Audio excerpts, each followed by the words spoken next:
Hello, welcome to our channel. I hope you all are so well due to blessing of your parents and elders. Student, this is our question number exercise 17B question number 1. हमारे पास क्या है ABCD is a cyclic trapezium. Cyclic भी आपको पता है, trapezium भी पता है. देखो एक ट्रेपिज्म किसको बोलता है, किसी भी क्वाड्रिलेटरल के कोई one pair of opposite side अगर पैरेलल हो जाती है, कोई एक पेयर यानी अपोजिट साइड अगर पैरेलल हो जाती हैं तो ऐसे क्वाड्रिलेटरल को हम लोग ट्रेपिज्म नाम से जाने जाते हैं. ये चीज़ क्लियर है. साइक्लिक के बारे में ऑलरेडी यहाँ पर क्या है, ये जो A B C D figure है इसके one pair of opposite side यानी ए बी और सी डी ये आपस में पैरेलल है. और यहाँ पर साइक्लिक इसलिए इसका नाम क्या पड़ा, इसलिए इसका नाम ट्रेपिज्म पड़ा. अब यहाँ पर आपके मन में आ रहा होगा कि सर इसका नाम साइक्लिक ट्रेपिज्म क्यों पड़ा. इसका नाम साइक्लिक ट्रेपिज्म इसलिए पड़ा क्योंकि इस क्वाड्रिलेटरल के जो चारों वर्टाइसेस है इस सर्कल को टच कर रहे हैं, इसलिए इसका नाम साइक्लिक ट्रेपिज्म हुआ. यहाँ पर एक्चुअली आपको प्रूफ क्या करना है, आपको प्रूफ करना है कि ये जो नन पैरेलल साइड है, नन पैरेलल साइड मतलब ऐसा साइड जो पैरेलल नहीं हो, यानी आप अगर एक्सटेंड करोगे तो ये कहीं ना कहीं जाकर एक दूसरे को इंटरसेक्ट कर दे. ठीक है, तो नन पैरेलल साइड को इक्वल प्रूफ करना है और ये वाले जो डायगोनल्स देख रहे हैं इसको इक्वल प्रूफ करना है. ठीक है, यानी दो काम है आपके पास, ये वाला और ये वाला. चलिए हम इसको प्रूफ स्टार्ट करते हैं. स्टूडेंट पेशेंस के साथ देखिए, आराम से समझ में आएगा. हम प्रूफ कैसे करेंगे, इसमें हमने एक चीज़ ऑब्जर्वेशन किया कि ये जो आर्क है, ये आर्क यहाँ पर जो एंगल सबटेंड कर रहा है that is called the angle D A सी.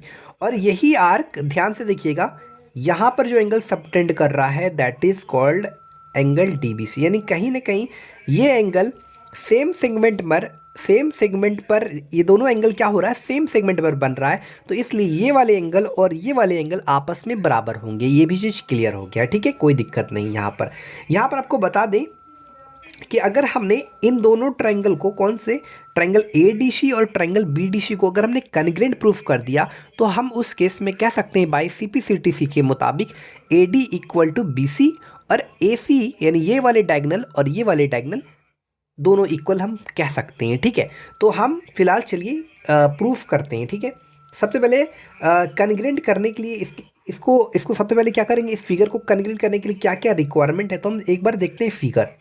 तो ये हमारा फिगर है, इन दोनों ट्रायंगल को हमको कॉन्ग्रुएंट करना है ताकि ये सी पी सी टी के मुताबिक जो करस्पॉन्डिंग साइड्स हैं आपस में इक्वल हो जाए. तो यहाँ पर ये वाले आपके ट्रायंगल हैं बी सी डी. यहाँ पर देखा जाए तो ये वाले डी सी और ये वाले डी सी आपस में बराबर है.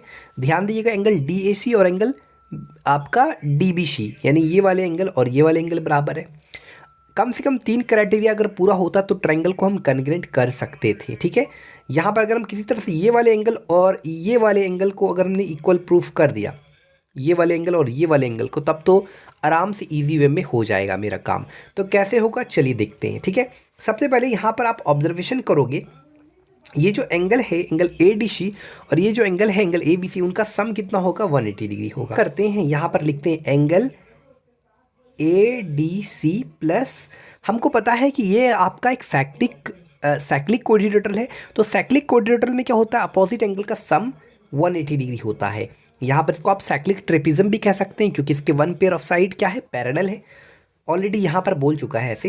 Angle A D C plus angle A B C बराबर क्या होगा, 180 डिग्री. यहाँ पर आप चाहो तो रीज़न लिख सकते हैं कि A B C D is a cyclic trapezium. ठीक है, यहाँ पर आप रीज़न दे सकते हैं. ठीक है, आगे नाउ अब हम देखा जाए तो यहाँ पर एक चीज़ हमने ऑब्जर्वेशन किया कि ये वाले एंगल और ये वाले एंगल आपका, इन दोनों एंगल का सम भी क्या है, 180 डिग्री है. अब कैसे, यहाँ पर देखो ध्यान रहे, रीज़न आप दे दो ना. ठीक है, यहाँ पर ये वाले एंगल और ये वाले एंगल का, ये वाले एंगल दिख रहा है, ये पूरा एंगल दिख रहा है, ये पूरा एंगल और ये पूरा एंगल का सम 180 डिग्री. अब कैसे, तो बताते हैं. Angle A B C plus angle आपका डी सी बी, ध्यान रहे डी सी बी बराबर 180 डिग्री. यहाँ पर भी स्टूडेंट आप रीजन दे देना, क्या लिख देना, यहाँ पर लिख देना को इंटीरियर. देखो ये लाइन और ये लाइन पैरेलल है और ये ट्रांसवर्सल लाइन है. जब ये दोनों लाइन के द्वारा इस ट्रांसवर्सल लाइन को कट किया जा रहा है तो ये एंगल और sum of interior angle on the same side of a transversal line, इसका जो सम होता है वो 180 डिग्री होता है. ये एंगल और ये एंगल को बोलता है कंजिक्यूटिव एंगल्स या को इंटीरियर एंगल. ठीक है, तो यहाँ पर आप रीजन दे देना, को इंटीरियर एंगल्स लिख देना यहाँ पर. ठीक है, तो नाउ यू विल गेट, यहाँ पर अगर देखा जाए तो ये वाले ये जो राइट हैंड साइड है ये दोनों आपस में बराबर है, तो हम लेफ्ट हैंड साइड भी बराबर कह सकते हैं। Angle A D C plus angle A B C बराबर angle A B C plus angle D C B. ध्यान दीजिएगा ये वाले एंगल और एंगल कैंसिल हो गया, तो यह हमारा हो गया एंगल ए डी सी बराबर एंगल डी सी बी।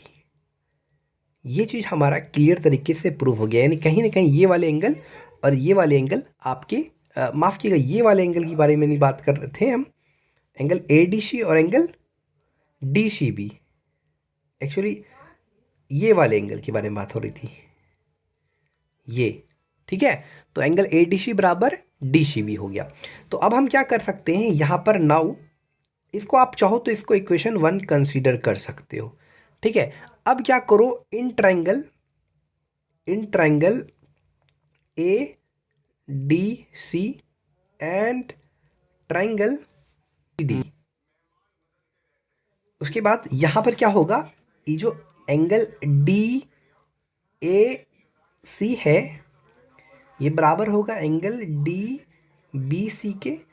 तो कैसे बराबर होगा, तो ध्यान देना, एंगल डी ए सी और एंगल डी बी सी, ये एंगल और ये एंगल बराबर होगा, क्योंकि एंगल जो सेम सेगमेंट में बनते हैं, angles in the same segment are always equal.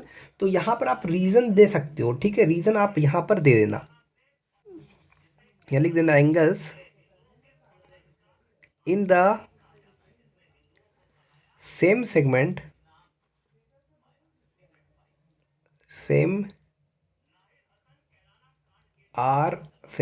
Are always equal,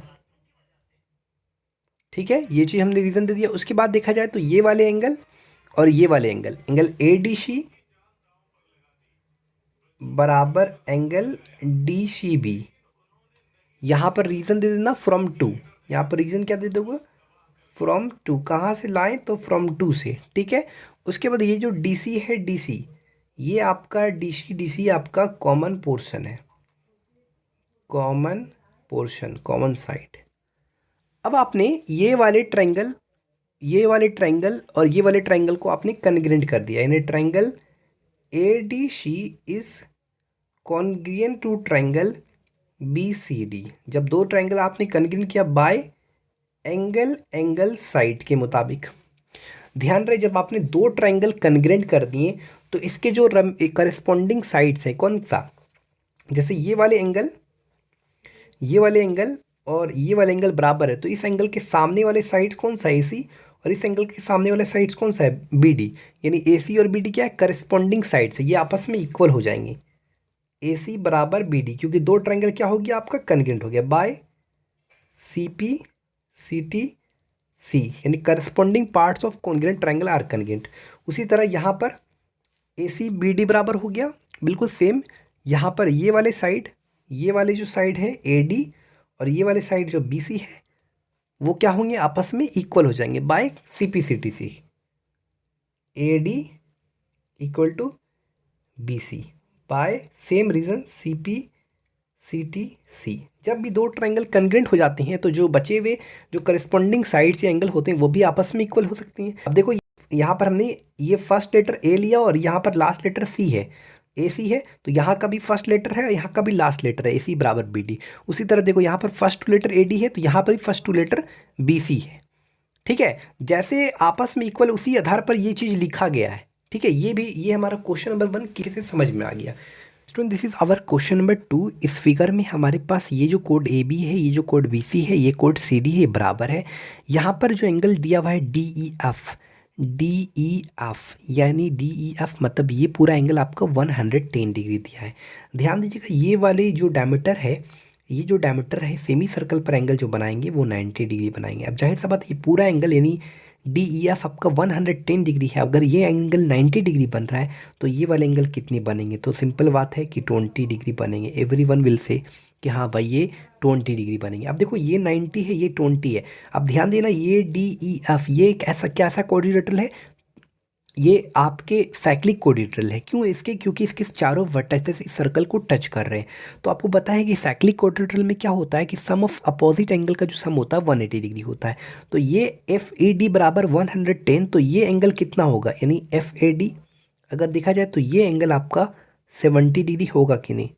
आराम से होगा।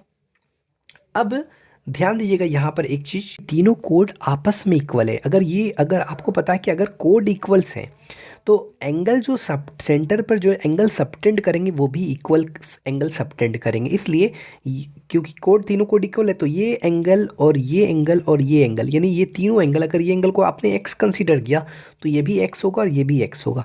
और हर एक एंगल जो निकलेगा वो उस केस पर कितना होगा, यानी 3x बराबर 180 डिग्री, यानी x बराबर 60 डिग्री, यानी हर एक एंगल जो होगा वो आपका 60 डिग्री फाइंड हो जाएगा यहाँ पर। ठीक है, क्लियर तरीके से हम प्रोसेस वाइज बनाते हैं आपके सामने। ठीक है, क्लियर तरीके से। तो जैसे से हमने यहाँ पर फाइंड किया वैसे से हमने लिख लिया, angle A F E equal to 90 degree, angle in a semi circle is a right angle. Angle F E A बराबर अगर हमको फाइंड करना है तो हमको क्या करना पड़ेगा, angle F E D minus A E D. A E D यहाँ पर ए एफ ई नहीं है एक्चुअली, यहाँ पर जो लिखेंगे हम एंगल ए ई डी है, ध्यान रहे ए E D. A E D यहाँ पर घटा दिए 110 में 90, यानी F E angle F E A निकल गया 20 डिग्री। अब यहाँ पर क्योंकि angle F E D plus angle F A D बराबर 180 डिग्री, रीज़न क्या है, क्योंकि यहाँ पर A F E D is a cyclic quadrilateral, तो एफ ए डी का हमारे पास वैल्यू निकल गया 70 डिग्री। नाउ सिंस कोड ए बी, कोड बी सी और कोड सी डी बराबर है तो क्या होगा, सो हमारे पास ये वाले एंगल जो होंगे, एंगल ए, इसको मान लेते हैं let angle A O C, angle A O B बराबर एंगल बी ओ सी बराबर एंगल सी ओ डी बराबर एक्स। तो यहाँ पर रीज़न लिख देना। जाहिर सा बात है जब कोड इक्वल है तो सेंटर पर इक्वल एंगल बनाएंगे, तो यहाँ पर लिख लेना equal chords of a circle subtend equal angles at the centre. Equal chords of a circle subtend equal angle at the centre. Now अब हम क्या करेंगे, ये x plus now angle A O B plus angle B O C plus angle C O D बराबर 180 degree. ध्यान रहे यहाँ पर आप रीजन लिख देगा स्ट्रेट लाइन, स्ट्रेट लाइन। अब इसको हमने x कंसीडर ऑलरेडी कर लिया है तो यहाँ पर हो जाएगा x प्लस एक्स बराबर 180 डिग्री, तो x बराबर 60 डिग्री आ गया। यानी x बराबर 60 डिग्री आ जाना मतलब क्या, हर एक एंगल यहाँ पर जो आ रहा है ये कितना, ये भी 60 डिग्री होगा, ये भी 60 डिग्री होगा और ये भी 60 डिग्री होगा।